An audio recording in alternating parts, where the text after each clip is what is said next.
think this battle for land in West Marin has been going on for ever since I was started practicing medicine in Marin, which was right after World War II. This battle is probably the longest and most bitter land use battle in the United States for control of land. People are saying that the ranchers should stay in the park forever. There's promise to them by Salazar and other people, and it wasn't. And I was there. The land has been hammered for 150 years for beef cattle by dairies, and it needs a rest. I think that the ranchers themselves would see the damage that they're doing. Debris from ranching all up and down the coast is being discharged into the Pacific Ocean. Is what may be killing the kelp. There's no more kelp at the mouth of Tomahawk Bay. So I think it has worldwide implications, cattle grazing, and I'd like to see it end. I know that the ranching should not be in the park. I just feel it in my gut and all my training. I just know that it's bad for this earth to continue ranching. I think that all the different groups that are working to save Point Reyes now are a powerful force for nature. So we have great hopes for getting ranching out of the seashore. If we can't make Point Reyes a natural paradise again, God help us, America. Marty couldn't be here today. He did turn 100 in August, and he wanted me to tell you that this battle needs to be won. And he is not checking out until it is won. And he's 100, and he's good for another 100. All right?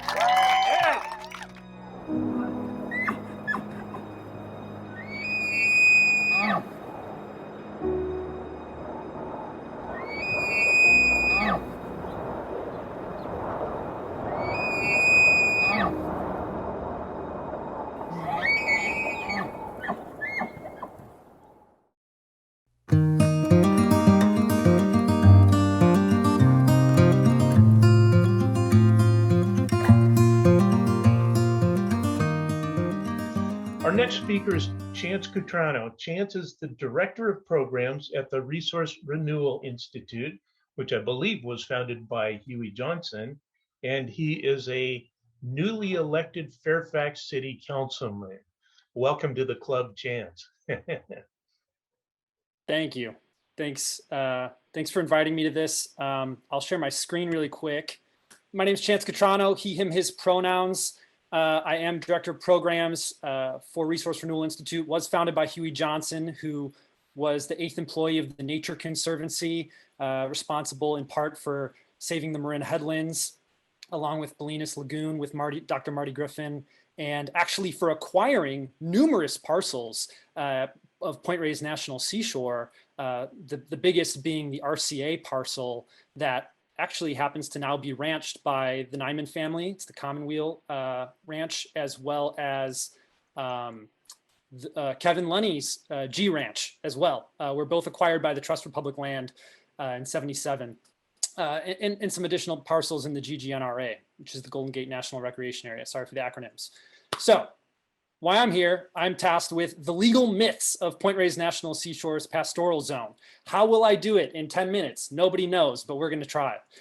So the outline, first myth, you hear it all the time that, maybe these are private ranch lands. In fact, if you go to the visitor center at Point Reyes National Seashore, and you just hang out, you'll have people look at the map and wonder whether or not they can actually access the majority of Point Reyes National Seashore, that big chunk right in the middle, which is the pastoral zone.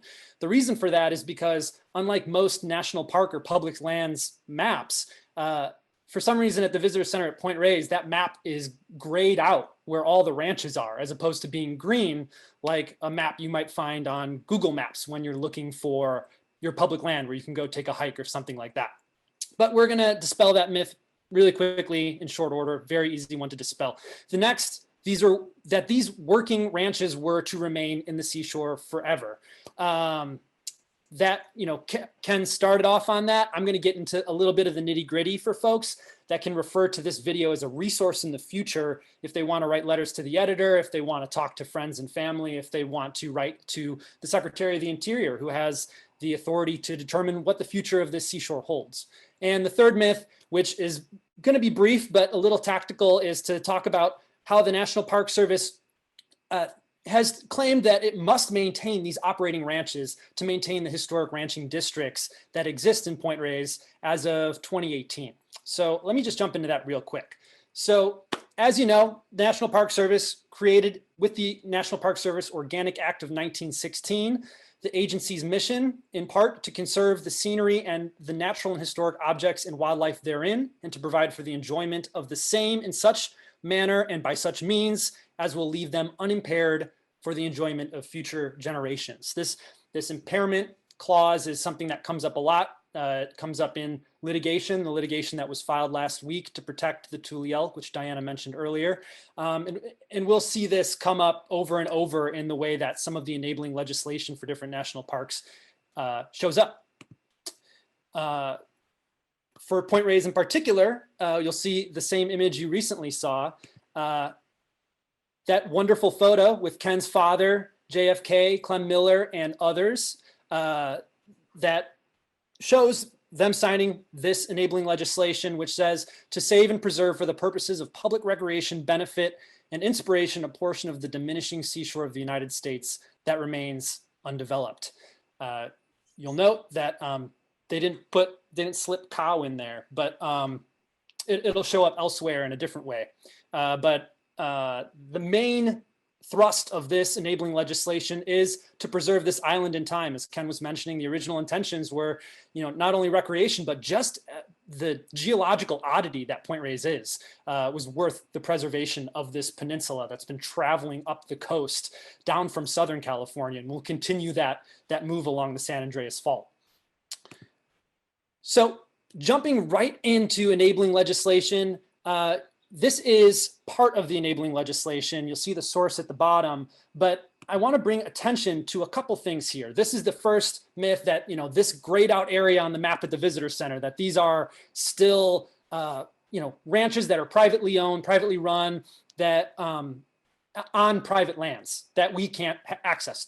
And what you'll see here is in the enabling legislation from 62, the secretary is authorized to acquire these properties as rapidly as funds are appropriated and become available. And they had trouble in 62 when they originally appropriated some money, about 14 million and change, and they had to up that allocation in 1970, but I'll get into that. But that's one piece. The next piece is the secretary is authorized to pay for any acquisitions which he makes by purchase under various sections of this title for their fair market value as determined by the secretary. So all of these ranchers were actually bought out of their ranches. The majority of them were paid in dollars. Some actually took land transfers. One ranch in particular, Home Ranch, actually took about 1,800 acres of federal land in Southern California in exchange for Home Ranch. Over the years of us working on this, we've been able to acquire all the original deeds and fact check some of these things and get a sense of who made how much money and the inner workings of those arrangements. Because the longer that the ranchers stayed, there are actually some discounts that they received. So the Park Service said, well, if we let you stay for 25 years, say, perhaps we don't have to pay you the full amount of the appraised value, the fair market value, which is actually what occurred. So they didn't make the exact amount that it was appraised for, but they did make millions of dollars and then begin to acquire properties right outside the seashore. Some of those properties are also protected via the Marin Agricultural Land Trust. this next section. So this is how the ranches were able to continue after they were acquired. And this is a common practice that the National Park Service deploys. And I've given previous talks about these things as well, but it's called the reservation of right of use and occupancy. And typically that's for, as you see here, fixed term of years or life. Here you'll see agricultural property on the date of its acquisition, as conditioned of such acquisition, shall retain for himself or his or her heirs, and assigns a right to use and occupancy for a definite term, not to more than 25 years, or in lieu thereof, for a term ending at the death of the owner or the death of his or her spouse, whichever is later. And so the majority of the ranchers out there actually took these 25-year residence of use and right of use and occupancy, RUOs or ROPs. You'll see different acronyms for them in the literature, but that is what the majority of them took. A couple were on life estates, which are still current. The next section is, after talking about paying them the fair market rate, a right retained pursuant to this section shall be subject to termination by the secretary upon his or her determination that it is being exercised in a manner inconsistent with the purposes of section 459C through 459C7 of this title. And it shall terminate by operation with the secretary notifying the holders of those leases. So it wasn't that this is in perpetuity by any means. It was, we're going to lease this back as a condition in order to have an agreement with these ranchers. And when the secretary, if the secretary determines that these ranches are inconsistent with the purposes of the enabling legislation, the Department of the Interior has every right to terminate these leases, which in a similar fashion you saw play out just a decade ago as things were starting to bubble up around the Drake's Bay oyster debacle, and which carried through 2008, 2012, and then everything was basically settled in 2014, between 2012 and 2014. But that was another lease that existed and then was ultimately terminated once it expired. So the other thing important to note is that where appropriate, it's at the discretion of the secretary that he or she may lease federally owned land, which has been acquired by the secretary under these sections and which was agricultural land prior to its acquisition. And so that's why you're still seeing, even after 25 years, that the National Park Service exercises a certain discretion to continue to lease this property, which is contentious for a number of reasons. And I'll get into that in a second. That language that you saw, here's a perfect example of another national park in California that had ranching, which is Channel Islands National Park, originally Channel Islands National Monument. But you'll see similar language. The owner of any property may, as a condition of acquisition, retain for himself a right of use and occupancy and all such portions of such property for a definite term not to exceed 25 years or ending at the death of the owner or his spouse. So we see this in the National Park Service as it relates to private inholdings, private ranchers within national parks. It's very common language. And again, I highlight here that the secretary has, upon his determination that such property is being used for a purpose incompatible or inconsistent with the administration of the park, shall terminate these leases, has the option to terminate these leases. So we actually saw in the 1990s, the National Park Service do just that. They ultimately terminated the leases for the ranches at Santa Rosa Island because they were inconsistent, water quality issues, degradation of streams and other natural resources. And it did take a lawsuit to deal with some of that from the National Parks Conservation Association. But there are no ranches operating. There's just a historic ranching district at Channel Islands. But we still have ranches in Point Reyes. So what's going on there? Well, here's the chronology of the leasing. So 1962 to 1970, the Park Service is trying to acquire a number of these parcels. And the important thing to note here is that as the Park Service was doing this, there were all the speculators were coming in and purchasing up all the other pieces of land. And so in 1970, Congress actually had to increase land acquisition funding to $57.5 million to acquire all the ranches. However, I should note that there's a special statement in there about the intent. And Senator Alan Bible actually had some language about the intent to continue ranching and dairying until the secretary determined that such a use was incompatible with the seashore. This is something that that some academics that support the ranchers and others have pointed to, saying there's legislative intent, it's in the congressional record. As you saw, it was not in the enabling legislation. It just was spoken of by one senator in the congressional report, and that's what everybody's pointed to. So that's where some of the contention arises. In 1970, between that period and 1983, all of the other parcels were being acquired. I put here, obviously, cows continued to graze, smiley face. The National Park Service continues to acquire ranches. And then in 1983, we do have some documents that show the Park Service pointing back to that legislative intent, saying that there was congressional intent, so long as the Secretary of the Interior deems this to be a consistent use. But if it's incompatible with the purposes, they could terminate those leases. But they did intend to switch the ranchers over to special use permits once those 25-year ROPs expired. In 1999, and I'm pointing to that, you see here's the special use permit bit.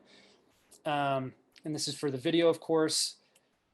The next thing, 1999, we have some internal documents from the Point Reyes staff, from former Superintendent Don Neubacher. I'm not sure if he authored this, but this did come from the Pacific Coast, the Pacific Regional Office to Congress, stating that the NPS park policy clearly prohibited an extension of those reservations of use and occupancy due to NPS 53. It's a Park Service policy, and I'll explain that in a minute. But that's another reason they moved them over to these special use permits, because they couldn't extend those reservations of use and occupancy. It was prohibited in their policy. But this is a really interesting briefing statement that you all should look at later when the video's recording is posted. The ranches were then transitioned, and then over between 2000 and 2015, all of those special use permits, the first iteration, the second iteration, expired, and the Park Service began to prepare a ranch comprehensive management plan to potentially offer 20-year leases to the ranchers. And before I get into that, and I know my time is running, so I just wanted to briefly note here for the video, Park Service policy NPS 53. It's just about special park uses that the Park Service isn't really managing under a concession contract, and it's not prohibited by law or regulation. It might be in the statute, which you saw the Park Service does have discretion to authorize those ranches, or it perceived itself to have that, and to continue that based on legislative intent.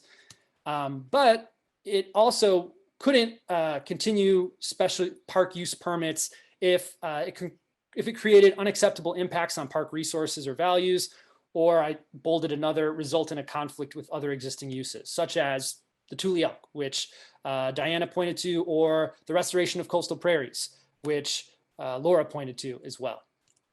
And that's when my organization, along with Western Watersheds and the Center for Biological Diversity, filed a lawsuit in 2016 and asked them, instead of that ranch comprehensive management plan, to pull that back and to do a general management plan with the first ever environmental impact statement, the first ever robust review of environmental impacts from ranching at Point Reyes in like 37 years. And so that was outdated. The judge agreed, a settlement followed, and now we're in the middle of that process. Of course, our local congressman tried to step in, which was sort of unconventional in the middle of that process.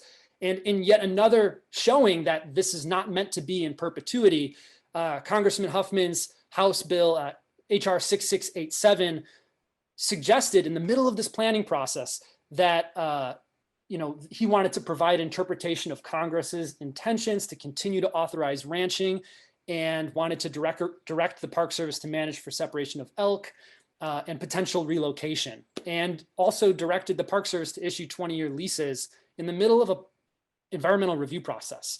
And this was approved by the House, and also the Trump administration was like, great job, Jared. So that occurred. Here's some language for the video, but I'm not going to go over that. but it just highlights the different things that Jared Huffman, our congressman, put into his legislation, HR 6687, in the middle of an environmental review process for the future of the National Seashore that the public was trying to weigh in on. The final thing I wanted to address just real quickly, the myth of these designation of, the need to keep commercial operations at scale in order to maintain historic integrity of these ranching districts. So you may have read in Peter Burns, one of his recent publications, that instead of creating an indigenous archaeological district for the entirety of the National Seashore, the Park Service decided to scrap that and go for ranching districts. In 2018, they finalized these. And there's both a 22,000 acre ranching district for the Point Reyes Peninsula dairy ranches, as well as the Olima Valley dairy ranches, about 14,000 acres of the Golden Gate National Recreation Area, which is managed by Point Reyes National Seashore. So they did this, and the rationale was that this is how they can conserve cultural resources within the National Register of Historic Places. Once these are enshrined, they can then, protect and support the contributing landscapes and structures and make sure that they maintain their integrity. And in considering the impacts during the environmental review, they found that, if we decided to phase out ranches, it could result in a loss of pastures that are considered contributing sites, and that could result in losing integrity for these historic districts and could affect whether or not they'd stay listed on the National Register of Historic Places. And so that's where we're at with that. The challenge, which my organization has put forth in our comments, and this is again for the video, you don't have to read all this, but I'll just call out a few things. Even under the phase out of ranching, 7 qualities that are essential to historic integrity that were outlined by Dewey Livingston, who the Park Service contracts with, who's a local out in West Marin, which those qualities are location, design, setting, materials, workmanship, feeling, and associations relating to ranching operations. Those could all remain intact, even with the phase out of ranching, such as we see at other historic ranching districts all throughout the National Park Service, whether it's Santa Rosa Island Ranching District at Channel Islands, which I mentioned earlier, or Hunter Hereford Ranch Historic District in Grand Teton National Park. And, there would still be historic ranch preservation subzones that would be managed for adaptive reuse and still protect the integrity of those 24 historic ranching complexes. And it still remains unclear why the Park Service is pushing back against the idea that we want to open these things up to the public so that we can better interpret or have more adaptive interpretation and educational opportunities. So we could bring in a Coast Miwok Living Cultural Center, so we could bring in new overnight or day use opportunities, whether that's drive-in camping or other things like that. It would also result in a reduction of wear and tear and some burden on the Park Service for upkeep for some of these facilities, which they currently do to support the ranchers. So unclear why there's pushback. We're saying that NPS only needs to look to other rural vernacular landscapes and historic ranching districts that are still on the National Register of Historic Places for inspiration. And if they only look there, they'll see all of the amazing things they could unlock at Point Reyes if we realistically consider all the alternatives out there, not just the one like the wish list that the ranchers put forward and that the Park Service is deciding to move forward with based on the Trump administration plan that's still moving forward. So that's my spiel. I'll be around for Q&A, but more at restorepointreyseashore.org. Thank you very much. Excellent. Thank you, Chance. A lot of information in a compressed time. You've done very well. I do think it is quite appalling that after the lawsuit was brought against the Park Service, they did go through the whole EIS process and came back with the exact same recommendation, which matches the Ranchers Association wish list as they did before the review process. And I believe our next speaker is going to speak to that. Ken Boulay is the Senior Director of Software Development at the analytics company FICO. He has written extensively about Point Reyes and coordinated the general management plan and Coastal Commission public comment analyses for the Resource Renewal Institute. He is currently chairman of the board for the Coho Salmon Land Trust, known as Sea Salt. Ken? Thank you, Matt and Chance and everybody who spoke. I hope you can hear me okay. I'm addressing the myths of popularity and the myth of process. So some of the slides will go by quickly and I'll try to stick to the highlights. So the myth of popularity is that people like or love the ranches out in Point Reyes. And here's a quote here from our congressman, who Chance made reference to. Point Reyes National Seashore, of course, is in Representative Huffman's district. And he says that people pretty much love it the way it is. We have actually two large data sets that we've collected as part of this process. One is the over 7,600 comments to the general management plan itself. And the other is almost 45,000 comments to the California Coastal Commission when they did their consistency determination. And what we did is we read all those comments for both data sets. It's important, it's the only really two large data sets we have, certainly the only two after the EIS came out. So in other words, data collected before that was in ignorance of the environmental impact of the ranches in the park. So please keep that in mind. There was also, by the way, just before I go to the results, a poll in the Argus Courier, which is the Petaluma newspaper. That poll asked, do cows belong in Point Reyes? And 80% of respondents said no and 20% said yes. That was a very small data set, but we looked far and wide for all the data we could get. And that 80-20, in Petaluma is the belly of the beast, so to speak, of ranching around. So that's another small data point that we have.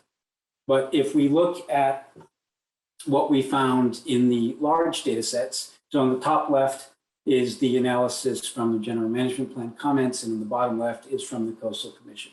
So as you can see, 91% of the respondents to the general management plan were against the plan or against ranching in some sense, and about 2% were in favor of it. There's about 6% that were neither. A lot of those people said, we want more bike lanes and things like that, and didn't really come out one way or the other. More people spoke out on behalf of bike lanes than spoke out on behalf of ranching in Point Reyes. An even larger data set, the almost 45,000 comments to the California Coastal Commission, almost all of them were against a finding of consistency, which means against the plan. Literally 12 comments were in favor. And if you look at the graph on the bottom right, there's a 10 and a 12 right over each other.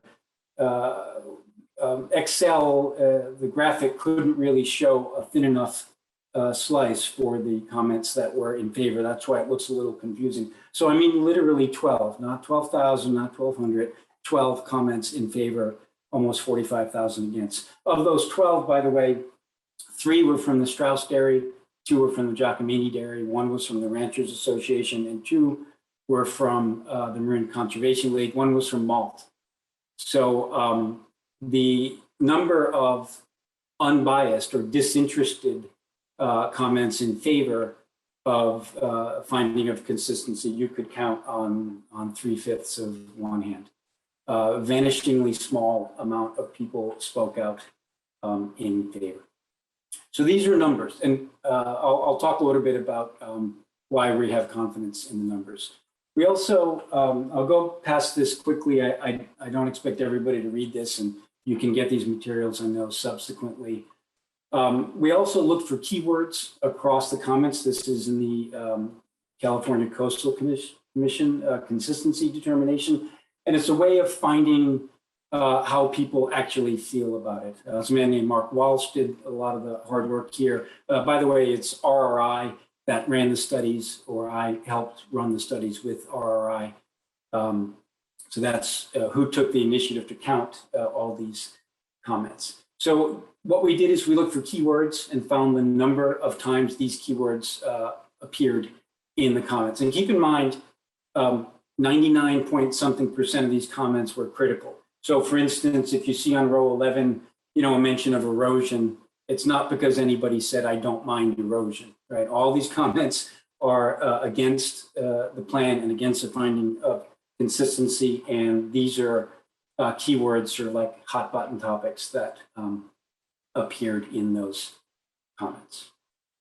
Okay, so I want to make just a few points about our analysis of these two data sets. One is it's not a poll. These were not polls or surveys, and so they're not subject to charges of bias in that way. It's not as though somebody stood outside the Sierra Club office and asked people their opinion.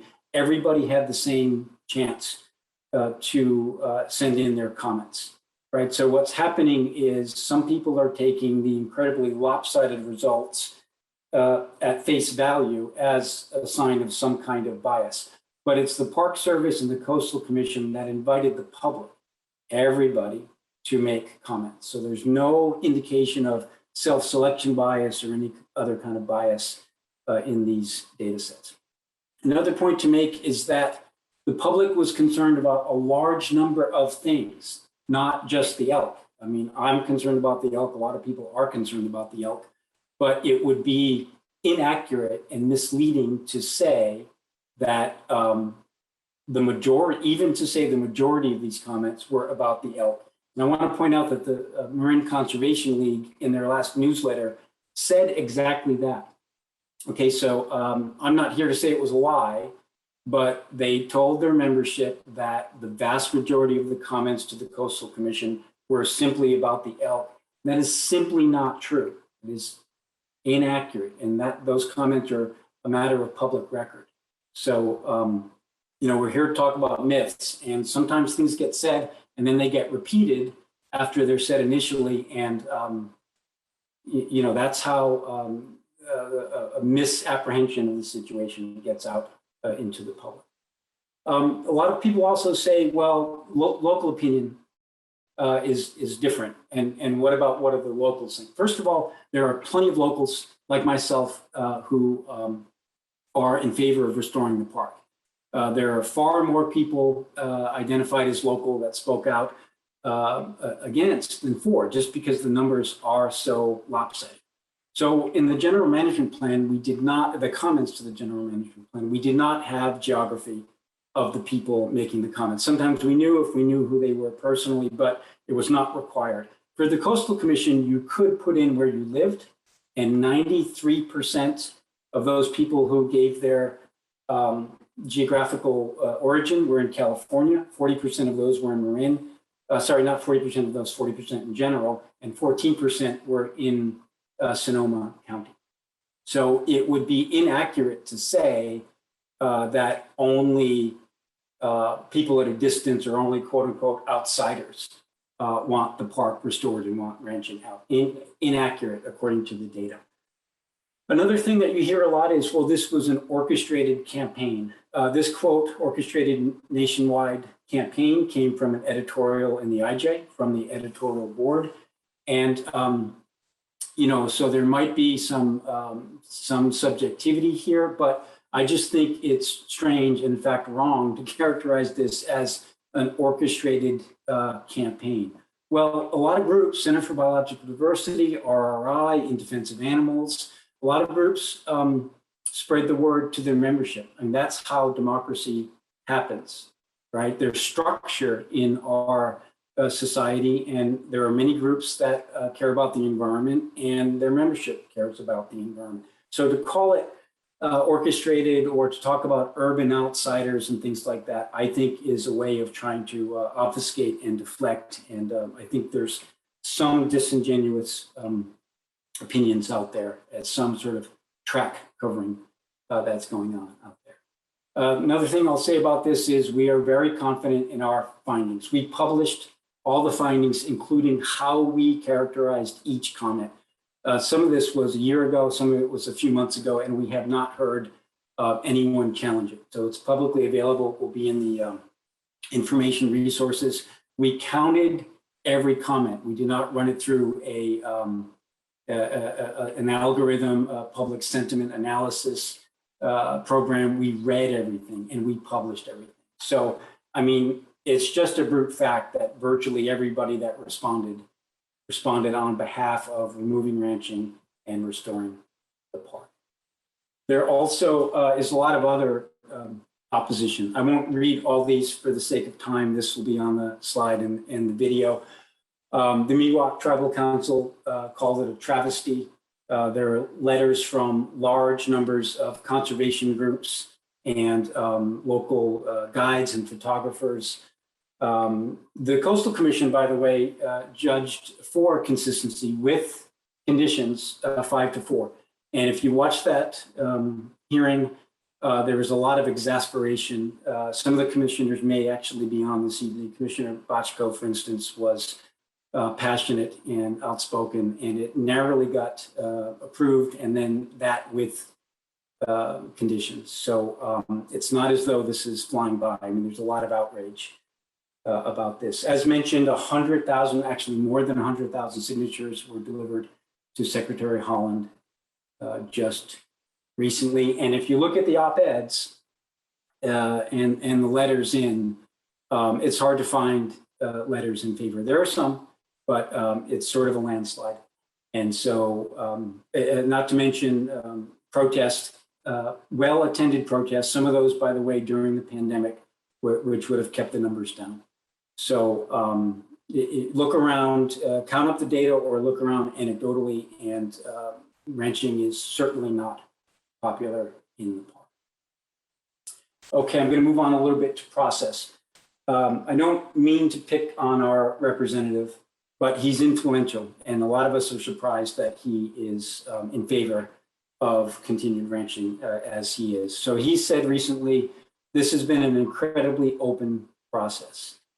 I'm just going to talk a little bit about what the process looks like to someone who wants restoration in the park and wants to see the end of ranching in the park, and that includes mostly everybody, mostly everybody who spoke out, as I mentioned. Okay, so first of all, we're only here because of the lawsuit that Chance mentioned. Okay, so an incredibly open process, but we wouldn't have had a chance to know about this, to make comments, to have an EIS, to make our voices heard if there hadn't been a lawsuit in the first place. That lawsuit, of course, expends resources of grassroots organizations, could have been spent on something else. As Chance mentioned, in the middle of this incredibly open process, Representative Huffman introduced a bill to try to seal the deal. So the court said you have to do a new plan and consider various options. And in the middle of that, Representative Huffman tried to get a law passed that would have made the court suit and the process meaningless. So that's the open process he's lauding, but he actually tried to scuttle that open process. I mean, it's very clear. This goes into a little bit of detail. Hopefully this makes sense to people. I'm going to try to get this part out as clear as I can.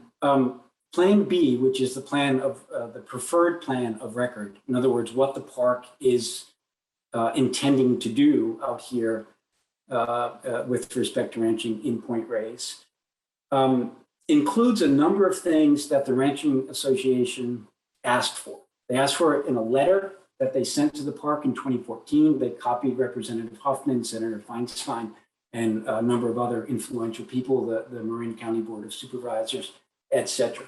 That table is things that they had asked for in that letter, and all those things are in the plan.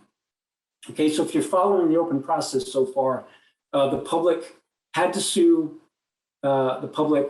Someone tried to exclude them from doing the process in the first place, and the plan that is being acted on is a virtual wish list, letter to Santa Claus from the Ranchers Association.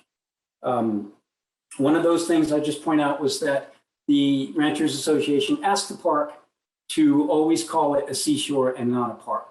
And I believe the reason for that is because there are some people who go around saying that there's a legal difference between a seashore and a park, and that in the seashore it's more appropriate to have commercial activity. There is no legal difference between a seashore and a park. there is none. They're both national park units. So it's just curious to me that the Ranchers Association asked the park to always use the word seashore and insist on it. And the park, in fact, is doing that in a fairly obedient manner.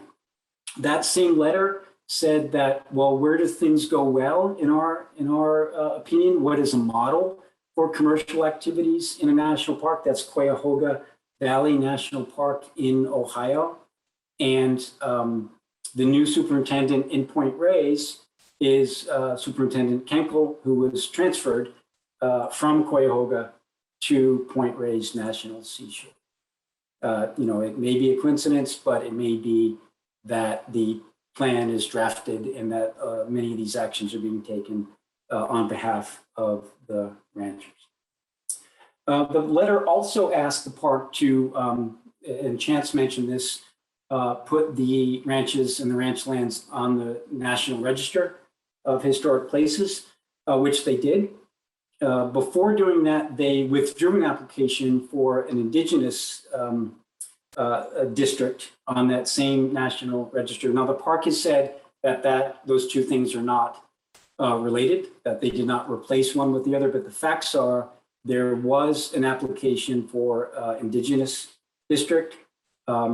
It was removed in 2015, so the year after that letter was sent. A couple of years later, the ranches were, there was an application for the ranches to be added to the register, and the year after that, they were added to the Register of National Historic Places. So, I mean, these things all could be coincidences, or, you may conclude, as I conclude, that the public input is not really operative here, that the ranch's input is what's really being, what's really calling the shots here. So to call this an open process, I mean, to me, I can't really take it very seriously. I think this is a vexing bit of theater. And I think the only motivation, frankly, is that it is minimally legal so that it carries on. But as was mentioned, that may be challenged. And that is it for my presentation. Thanks for your attention. Excellent. Thank you, Ken. A lot of really important information here. And, it's good to go back to the source documents. It's good to document the public's stance here and continue to reiterate that to our elected representatives. Our last speaker is Todd Steiner. Todd is the founder and executive director of Turtle Island Restoration Network. You can find them on the web at seaturtles.org. They're a 30-year-old environmental organization that works to protect endangered species around the world. Todd? Well, thank you. I'll start off by saying that that David Brower was my mentor, and our organization actually started out as a project of the Earth Island Institute. My talk today is about re-envisioning what the future of Point Reyes National Seashore can be. And this is more than just a pipe dream. I want to begin by saying that momentum is building to compel a new vision for the future of our national seashore. The currently proposed general management plan, as you have heard, is politically driven and anti-environmental. It has unleashed a flurry of grassroots opposition, and we are gaining momentum. This gives me hope. 100,000 citizens have signed a petition, more than 50 organizations, including civil rights, animal rights attorneys, scientists, restorationists, and businesses. And the original stewards of the land, the Coast Miwok people, are all actively voicing their opposition. Imagine Tule elk is the dominant ungulate on the California landscape. There was once 500,000 of these magnificent creatures foraging on vast native grasslands, browsing and grazing the landscape, and helping to actually shape its ecology. We can reimagine Point Reyes National Seashore's future so that it provides us a window of what the pre-European California coastal prairies once looked like, and how its ecology was shaped by wind, fog, fire, and the dominant browsers of this amazing landscape. California coastal prairies are the most species-rich grassland community in North America. Supporting a myriad of wildlife from top predators like mountain lions, not pictured here, best I could do is a bobcat, down to the diminutive long-tailed weasel. What an opportune time to restore and rewild, starting with the 1,000-acre McClure Ranch, which recently closed its dairy operation, presenting an opportunity to turn it back to the coastal prairie it once was. This can be the beginning of giving back, what ecologists refer to as managed retreat, so necessary if we are going to slow and hopefully reverse the biodiversity and climate crisis that threaten all life on this planet, including our own species. Native California coastal prairies, with only 5% remaining on the planet, are themselves endangered, classified as an environmentally sensitive habitat and protected by the California Coastal Act because so much of this habitat has been destroyed by human activities. Restoration or rewilding implies returning the land to a prior state. Although the goal must go beyond recreating some historical ideal, but rather restoring essential ecological functions that allow nature and evolution to reach new equilibriums, because nature is not fixed in time. Wind, salt spray, fire, and grazing and browsing by native species are evolutionary disturbances which affect shrubs and tree growth, helping to maintain coastal prairies. The accumulated organic matter, laid down over centuries, produces a rich, dark prairie soil that nourishes native species and sequesters carbon. Removing unnatural disturbance and invasive species allows dormant native seeds in the soil to grow and thrive. But humans who have destroyed these native prairies can also help heal them through restoration activities that speed up the process. So what are the benefits of rewilding?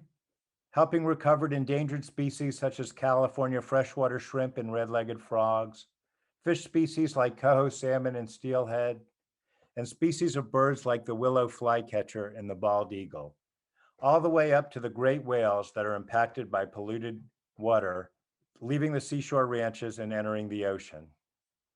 Restoring coastal prairies includes repairing the trampled creek banks that run through it, allowing waterways to meander and create floodplains, which help to reduce excessive pollution and stream sedimentation that harm aquatic species like coho, which rely on cold, clean water. Restoration will help sequester carbon to mitigate climate change. And removal of invasive plants allow insects and birds to flourish. Restoration of current seashore ranch lands can help protect our planet for future generations, resolving a number of serious environmental problems that threaten our very existence. Reducing the release of climate change gases. The environmental impact statement identified ranching as the major source of the seashore's contribution of greenhouse gases, mostly in the form of methane released by cattle.